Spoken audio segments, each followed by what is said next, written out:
એક ઘડી આધી મેં પુનિયા તુલસી સંગત સાધકી કટે કોટી 24 કલાકમાં કંઈક કરી લેજો મારા રામ, બાકી મરી જવાનું છે વાત પાકી છે. ગંગા સતીનો બાપુ હિસાબ શ્વાસાનો હિસાબ મારી દીધો. આંકડા તો કાઢો આપણે. 21,600 શ્વાસા ગંગા સતીનો હિસાબ. 1 મિનિટના 15, 1 કલાકના 900, 12 કલાકના 10,800, 24 કલાકના 21,600 થાય. ગણવા હોય તો ગણી જોજો તમારા રીતે. વિચાર તો કરો. આ બોલે બીજો નહીં, પરમેશ્વર છે પોતે. અકલ મઠા આવડા મથે બહાર જઈને ગોતે. આજે તમારા મારા શ્વાસા છે ને એ જ ઈશ્વર છે, બીજો કોઈ ઈશ્વર છે નહીં, કોઈને મળ્યો નથી. આડાવડા આટા મારતાય નહીં.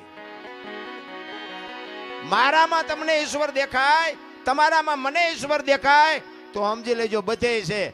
નકર આખી દુનિયામાં આટા મારો, જો ક્યાંય જડે તો તમારો ગુલામ થઈ જાવ. તમારા નગરામાં ઘણી વાર આવ્યો છું, બધા મને સાંભળ્યો છે, પણ મેં 20-22 વર્ષ ખટારો આંક્યો, બધી આંટો મારી જોયો, દુકાનો ખોલીને બેઠા છે, કાંઈ છે નહીં વાતમાં. આય દો લઈ જાઓ એમ કોઈ બોલ્યું જ નહીં. માને બાપને જાળવી લ્યો અને જે ભગવાને આપ્યું એ ખાઈ પીને આનંદ કરો, બાકી બહાર આંટા મારવાની જરૂર નથી. હિન્દુસ્તાન આખું રખડી આવ્યો ભલામણ. કોઈ રાજ્ય આપણું જોયા વગરનું બાકી નથી. ખટારાનો ડ્રાઈવર એટલે ઓગણીમી કોમ કહેવાય. એને પાણી પાય કોઈ ઈ માણા ભજન ગાતો હશે બાપુ, કંઈક સદગુરુની કૃપા તો હશે ને, મારા મા બાપની કંઈક કમાણી તો હશે ને. શું કામ ન કરીએ કે અમે કરીએ છીએ, તમે કેમ ન કરી શકો? પણ હાલતું જ નથી થવું. સ્ટેશન ત્યાંથી આવે. હાલતું થયા વગર બાપુ કાંઈ મેળ પડે એવો નથી. રામ વાવણી કર્યા વગર બાપુ કાંઈ નીપજે જ નહીં. ભાગમાં જે થાય છે ભાગમાં ગાંડા બાવળિયા થાય. મહેનત તો કરવી પડે ને, વાવવું પડે, ખેડવું પડે, એને ટોવવું પડે, પાણી ખાતર આપવું પડે, પછી ગાડા લઈને જવાય. એમ નામ ગમે એને હરે ગાડા. ગામ આખું વાવતું હોય ત્યારે આપણે સૂતા હોય, ગામ ગાડા ફરવા જાય ત્યારે આપણે વાવણી કરવા જાય. શું ના ગાડા ફરો? વસ્તુ એવી છે. મારો કહેવાનો ચિત્તની શાંતિ, મનની પ્રશંસા, દિલની દાતારી, ગુમડાની રોજ અને ટાટિયા તાવની ટાટ એટલું માલકોરથી આવે. ભજન છે ને જુદી બાબત છે. ગુમડું હોય ને દવા લગાડવાની હોય ઉપરથી મટે માલપાથી. આ ભજનનું એવું છે. આ ઉમળકો બાપુ અંદરથી આવે. તમને ટાટિયા તાવની ટાટ ચડે ને પછી આખો ડામચ્યો માથે નાખો ને તોય ન ઉતરે, માલકોરથી ચાલુ થઈ જાય. એટલે કે ચિત્તની શાંતિ, મનની પ્રશંસા, દિલની દાતારી, ગુમડાની રોજ અને ટાઢિયા તાવની ટાઢ એટલું માલકોરથી આવે, બહારથી ન આવે. એ તમને તમારી ઓળખાણ હોવી જોઈએ તો અનુભવ થાય. એમ નામ નથી પતેવું. એટલે સવારામ કહે છે કે મારા ગુરુ ન મળ્યા હોત, બાપુ ફુલગરજી બાપુ ન મળ્યા હોત તો સવારામને કોણ ઓળખતું હોત? એ મને કહો. જતવાડનું પીપળી કહેવાય ને સવા ભગતનું પીપળી થઈ ગયું. એને કેવું ભજન કર્યું છે, જતવાડમાં નામ ફેરવી નાખ્યું આખું. એમ નામ ફરે? આ નગરા ના ગામ છે અને ફેરવો ને, જો ફરે તો બીજું નામ કરો લ્યો. ફલાણા ભગત નું નગરા એમ કરો જોઈએ. ભોગ આપવો પડે, સમર્પણ કરવું પડે, એમ નામ ન પતે. એટલે સવારામ કે છે જુગતી કરીને જોવા હાલી મારા સદગુરુએ બતાવી મને શાન. અવાજ થોડો પાછો પડે છે. અમરનગર માયા તમ દેખા નથી દી ભૂલી ગઈ તી હું દેહનું ભાન. ભજનમાં બેઠા હોય ને મારા રામ તો દેહની તમારી દશા મટી જાય. દેહની દશા તમારી મટી જાય. ચાની જરૂર ન પડે ને બંગાવું ન આવે ને ઘડિયાળમાં ન જોવું પડે. જો ભજનમાં બેઠા હોય તો બાપુ હવાર પડે. ઘડીએ આમ રહોડા ગોર થતા ચા મૂકે તો સારું, જલ્દી ચા મૂકે સારું. હવે એના હાટું આવ્યા એને ભજન હું મેળાવે. દેહની દશા મટી જાય. આપણી ગતગંગા છે ને, જેસલ તોરલ રૂપાદે માલદે કતીબ શાહ હુરમભાઈ લાખો લોયણ જેતો ભગત ખીમડીઓ કોટવા ડાલીભાઈ હાલો હુરો વણવીર ઢોંગો નીરલ કુંભો, આ બધા ગતના ગોઠી હતા ને. એમાં અમીર ને ગરીબ ને દરબાર ને કોળી ને ભરવાડ ને હરિજન બહેરા ને આદમી ને બધા હતા. પણ ખોળિયા જુદા હોય ને જીવ જો બાપુ એક થઈ જાય ને તો મળદા તો આજે બેઠા થાય. રામ આપણે બેઠા છીએ બધા ભજનમાં, પણ ઘોડા બધા નોખા નોખા હાલતા. વાડીએ જવું છે, સુરેન્દ્રનગર જવું છે, આમ જવું છે, પૂંછડું જવું છે, ઘરે ડોબું વિયા એવું છે, ઘર એકલું છે, ડેલી બંધ નથી કરી, કઈ ઘોડા હાલતા. આ એક થવાની જરૂર છે, એકતાની. એટલે આપણી ગતગંગા કહે છે કે આ દેહની દશા મટે તો સમજાય, બાકી ન સમજાય. એટલે કહે છે અમરનગર માં આત્મ દેખા ને તેથી ભૂલી ગઈ તી હું દેહનું ભાન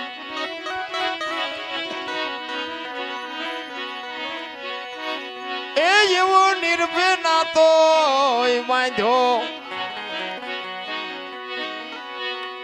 બાંધ્યો રે જી આ નિર્ભય નાતો બાપુ ભજનમાં છે ને ભગવાનના ભજન કરવામાં એમાં ભય ન રખાય નિર્ભય થઈ જવાય આ તમારું ગામ છે ને તમારું ઘર છે ને તમારો ડાયરો સાંભળો ને કઈ નહીં અમે તમારા હાટું મથી છે આમાં તમારાથી કઈ અમે ફાટીએ નથી પડતા હું તો આ તો ઘરનો ડાયરો છે બાકી હું તો અહીંથી 500 કિલોમીટર જો હોય તોય કહું સાંભળો ને કે અમારે ક્યાં તમારી પાસે લોન લીધી છે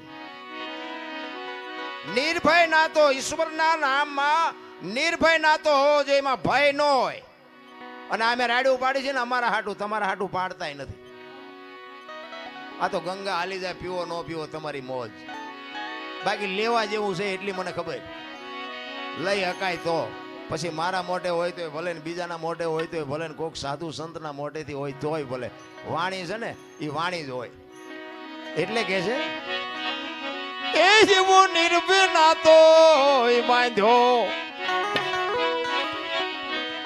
બાંધ્યો રે જી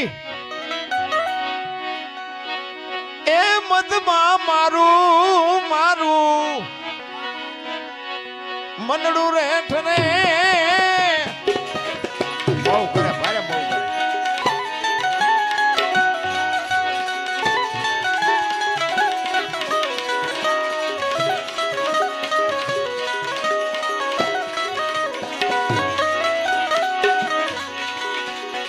બીજો રે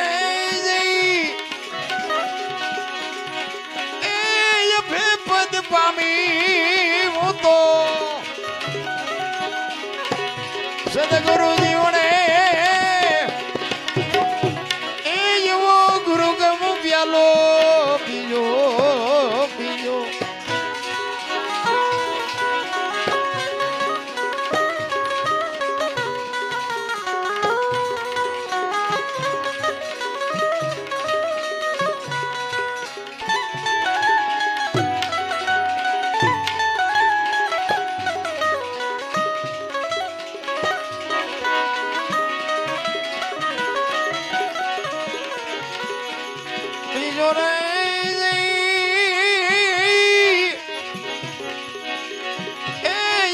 પદ પામી હું તો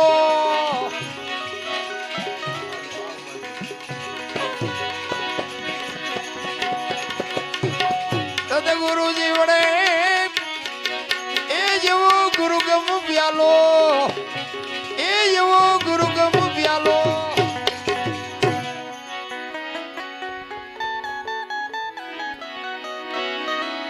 બધું ચાલુ છે પણ બોલ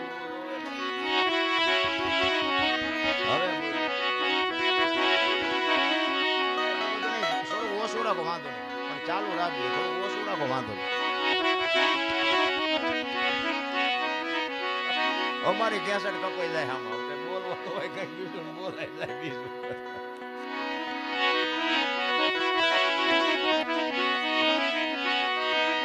પદમ ગણકી માં જાગીને જોયું જળહળ જળકે છે જો તમારો અને મારો બાપુ આ દેહની માલિકો મહાપુરુષો કે છે ભાણ કે તું ભટકીશ નહીં મથી લે તારા અંતરમાં ઠીક કરીને બેહી જા પછી કરવું પડે નહીં કાંઈ આ દેહની માલિકો જોવાનું છે બહાર બરોબર દુનિયા જોવા જેવી છે આંટો મારવો હોય તો મારજો બાકી જડે કાંઈ નહીં જો ગોતવું હોય ને તો અંદર ગોતજો તમે એક મંદિરમાં જાઓ ને મંદિરમાં એક મૂર્તિની સામે તમે બે હાથ જોડીને ઉભા રહ્યો ને તોય તમારી આંખ બંધ થઈ જાય એ મૂર્તિએ તમને એમ કહેતી હોય કે તું આંખું બંધ કરીને માલપા જો આય તો તે મને બેર્યો હું તને શું દઉં મૂર્તિ તમને મને શાન કરે છે કે મને તે બેહાડ્યો છે તારી અંદર તું જો પણ આપણે બહાર જ આંટા દી એટલે કે છે અંદરની બાપુ આ જ્યોત છે ને જ્યોત એ કઈ છે ને ક્યાં છે ને કોને દીવલ પૂર્યું છે ને કોને જલાવી છે તો મારો રામ જાણે પણ આમાં દીવલ ફૂટી રહે ને પછી કોઈ બાપુ આ દુનિયામાં પૂરશે નહીં એક લખવું હોય તો લખી લેજો એ દીવલ ખૂટી રહ્યું એટલે જય હરી કાઢો કાઢો કાઢો. દીકરો હોય, બાપ હોય, માં હોય, પત્ની હોય, ભાઈ હોય, કોઈ નહીં ગયા અને 2 દી રહેવાય દો. અત્યારે કોઈ નો બે દુર્ગંધ મારતો હોય તો મને કયો. અને એવું બાપુ એવું તત્વ નીકળી જાય 2 દીમાં તમારો દેહ દુર્ગંધ મારી જાય તો વિચાર તો કરો કે અત્યારે આપણું આ બધું અંદર ઉટકીને સાફસૂફ કોણ રાખે? જોવું તો પડે ને ભલામણ. આ અત્યારે ચોખ્ખું રાખે છે કોણ? કોઈ પણ માણસને મરવું હોય ને આપઘાત કરવી હોય તો કે મારે મરી જવું છે, એ પાણીમાં પડે ને મરવા જાય ને, એ ધોબકો મારે, એ બાપુ ગમે એટલી મહેનત કરે ને તો તળિયે જ જાય, ઉપર નો રહે. અને જીવ નીકળી જાય ને પછી પાણી નો હાંગરે ઉપર કાઢી નાખે તો બાપુ વજન તો એટલો ને એટલો હોય છે તો ઉપર કેમ આવતો રહેતો હોય છે? પછી આપણે કોઈ કહેતા કે હા મારે બેટી વાત થાય છે પણ કઈ ગોતો જ ખરા. પાણી રાખે નહીં. 3.5 મણની કાયા હોય, જીવતી હોય ત્યાં સુધી પાણી ઉપર ન રાખે, તળિયે જ લઈ જાય. અને એમાંથી એવું તત્વ નીકળી જાય 3.5 મણની જ કાયા હોય પણ તોય બાપુ ઉપર આવતી રહે. આનું કારણ શું? એમ સમજાય એવું નથી નારાયણ. મને મારી ઓળખાણ હોવી જોઈએ, તમને તમારી ઓળખાણ હોવી જોઈએ તો મારો નાથ રાજી થાય. તમારો અને મારો આ છોડવો, તમારા ને મારા મા બાપથી ના છોડવો વવાણો છે. આપણે આવ્યા ત્યારે વેચનો હતો ને 5 ફૂટનો થયો, આના મૂળિયા ક્યાં? અરે જોવો મારા રામ, જિંદગી કાલ ખૂટી રહે. પેટ તો ભરવું પડે ને પુરુષાર્થ કરવો પડે. હું ધંધો કરું છું પણ બાપુ જીવનમાં માણસનો અવતાર મળ્યો છે, જો કરવાનું રહી જાય 84 લાખ યોની છે ને, એમાં પૈસા હાટું અને માયા હાટું બછોડા ભરતો હોય તો માણા એક જ. કોઈ કૂતરા કાગડા ભૂંડા કોઈ પૈસાની જરૂર નથી. અને કોઈ જીવ ભૂખો રહેતો હોય તો મને કયો, અને માણાનું ભરાતું હોય તો મને કયો. કેટલી બધી ભૂખ કેટલી બધી ઉઘડી છે. તમે જોવો તો ખરા માણા કેટલી આમ ઓલા બળદિયાના નાકમાં નાથ નાખે ને કાંથે જોરા મૂકીને જમીન ઉખડાવીને પૈસા પેદા કરે. હાંડિયાની ગાડીઓ બનાવીને માલ ઢળાવીને પૈસા પેદા કરે. ઘોડાને લગામું નાખીને ડિસ્કો કરાવીને પૈસા પેદા કરે. સિંહ જેવા જનાવરને હળગતી રીંગું હોવારા કાઢે. બોલો સિંહ પાસે જવાય? ઈને મારી મારીને ઘો જેવા કરીને આમ હોવારા કાઢીને પૈસા કમાય. બોલો અરે એની ક્યાં વાત કરો? ગાયોના ને ભેહુના બસડાને બાપુ દૂધ નો ધાવવા દીધું, વચ્ચેથી આપણે ખાઈને રૂપિયા બનાવવા માંડી ગયા. જોવો તો ખરા ભૂખ ઉઘડી છે ને. કે હું તો એમ કહું છું કે ગાયોના ને ભેહુના બસડાને જો ધરીને ધવરાવ્યા હોત ને તો આ થાંભલ્યું હોનાની હોત મારા રામ. અહીંથી લઈ લો, અહીંથી લઈ લો, અહીંથી લઈ લો. હું તો એમ કહું જાવ તાર લેતા જજો ને બીજા વાપરશે. કાંઈ છે જ નહીં નારાયણ. માણસ જન્મે દીધી 2-2.5 કિલોનો હોય, 80-100 વર્ષ જીવન મરી જાય ને શમશાનમાં લઈને હળગાવી નાખો અને રેખ્યા ભેળી કરીને જોકો એટલે 2-2.5 કિલો થાય તો અમથા ઠેકડા મારવાના છે. જ્યાં જાવ ત્યાં રોવે જ છે બધા. કોઈને સંતોષ જેવી ચીજ નથી. આપણા ગઈઢા પાસે કાંઈ નહોતું પણ સંતોષ કેટલો હતો. અત્યારે જ્યાં જાવ ત્યાં બધા રોતા જ હોય. એક પાસે જાય કે ધાબુ ભરવું છૂટા નથી, બીજા પાસે જાય કે ડોબું વિયાણું દોવા નથી દેતું, બીજા પાસે જાય કે છોકરાને વહુ તેડી ગયા વેવાઈ મોકલતા નથી, બીજા પાસે જાય કે છોકરાને પોલીસ વાળા લઈ ગયા જામીન ચડતા નથી. આપણને આપણે ક્યાં રોવું? આખી દુનિયા રોવે જ છે. હારી અખિલ બ્રહ્માંડના માલિકને મારે જોવે. દાસી જીવન રોવે, મીરા રોવે, નરસિંહ રોવે. ગઈ મારા નાથ તારી અનુભૂતિ કરવામાં માણાનો અવતાર અમારો ફોગટ વ્યો જાય. રોવા વાળા તો રોઈ રોઈને વિયાઈ ગયા ને તમને મને કઈક દેતા ગયા. પણ આપણે હવે વેજીટેબલ ના ગ્રાહક હોય શોખું છે ને જીરવી શકે. અરે સંતોની બાબુ બલિહારી છે. ભલામણા સાધુ સંતોએ જે કર્યું છે ને, બાકી ભક્તિમાં છે ને દુનિયા દુખી તો કરવાની. ગોળ બંગાળનો રાજા ગોપીચંદ ને 92 લાખ માળવાનો ધણી ભરતરી 2 દીક્ષા લીધી ને સાધુ બન્યા ને પછી 2 જણા આમ નીકળ્યા અને શમશાનમાં પાણાના ઓશિકા કરીને 2 હુતા હતા. અને ત્યાંથી 2-3 બેનો નીકળી એટલે એક બેને બીજી બેનને કીધું કે ઓલા ગોપીચંદ ને ભરતરી કે આવડા? તો કે હા. તો કે છે ને અમને બધું છૂટી ગયું, હજી પાણાના ઓશિકાની જરૂર તો પડે છે.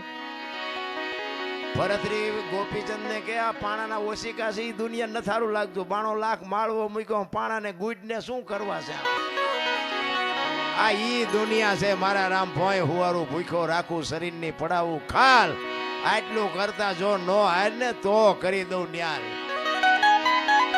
પણ અત્યારે કળિયુગમાં બાપુ દીકરા હમણાં કીધું ને નથી મફતમાં મળતા. અત્યારે દીકરાય નથી કાપવાના, બૈરાય નથી આપવાના, કાંઈ નથી કરવાનું. કેવલ નામ આધાર. સદગુરુ મહારાજ જે શબ્દ આપે ને, નામ સમો વડ કોઈ નહીં, જપ તપ તીર્થ ને યોગ, નામે પાતક છૂટીએ નામે નાશે રોગ. જેનું નામ આપ્યું હોય એનું બસ ભજન કરો, બીજું કાંઈ કરવાની જરૂર નથી. કોક આંગણે ભૂખ્યો માણા આવે ને બટકું રોટલો દો ને માન બાપની સેવા કરો. બાપુ અખિલ બ્રહ્માંડના માલિકની એક દી આ ઝૂંપડી આંટો થાય થાય ને થાય નો થાય એવું બનતું હોય છે ભલામણ. ગામડામાં હજી સારું, શહેરમાં ઓલી સોસાયટીમાં એ બાપા કંઈક દો, એ બાપા દો, ઓલા એમ કે આગળ જા આગળ આગળ જા. હવે આગળ ક્યાં ભોગાવામાં જાય, પૂડા બટકું રોટલો દે ને આવડું મોટું ઘર લઈને બેઠા. પણ એને બાપુ ભૂખની વેદનાની ખબર જ નથી શું એ આપે. બાકી મહાપુરુષો તો એમ કહે છે કે તમારા ઘરના આંગણે 24 કલાકમાં એક વખત મારો નાથ આવે છે. પછી ભૂંડડું થઈને આવે, કાગડો થઈને આવે, કૂતરું થઈને આવે, સાધુ થઈને આવે, માગણ થઈને આવે, કોઈ પણ સ્વરૂપ 24 કલાકમાં તમારી ઝૂંપડીએ એક વખત મારો નાથ આવે છે, આવે છે ને આવે છે. ભાઈ આંગણે બધાઓ પરબડી પંખી પાણી પી જાય. કોક દી આવશે હંસલો, તેથી પરબડી પવિત્ર થાય. બાબુ આપતા રહેજો, એક દી ઉગશે એ વાત પાકી છે. એટલે સવારામ કે છે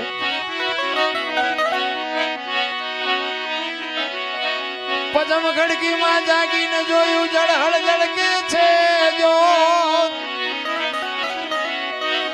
ચંદ્રમાણ જ્યાં ઉલટીને આવે તું તો ગગન મંડળમાં ચડી ગો. ગગન મંડળ છે ને મહાપુરુષો, તમારું મારું આ સરમસ્તક છે ને ગગન મંડળ કે છે. આ સાંટલા હું કામ કરે લ્યો, વાહામ કરત નો હાલે. ગગન મંડળ છે ને અહીંયા આખા શરીરનું બાપુ સબસ્ટેશન અહીંયા આવે. શરીરની રચના બાપુ મહાપુરુષોએ જે સંશોધન કરીને તમને મને આપ્યું છે એની વાત છે. એટલે કે છે એ એવા ખાવન ખોળે ઈ ખેલો ખેલો રે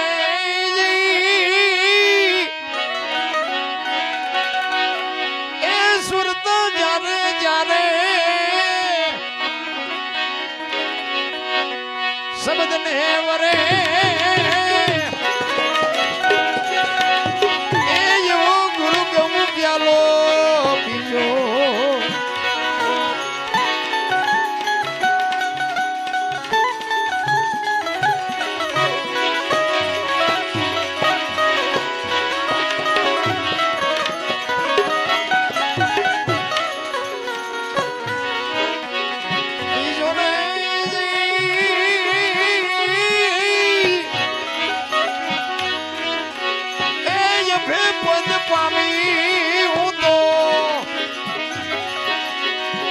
સદગુરુજી વડે એ એવો ગુરુગમ પ્યાલો, એ એવો ગુરુગમ પ્યાલો.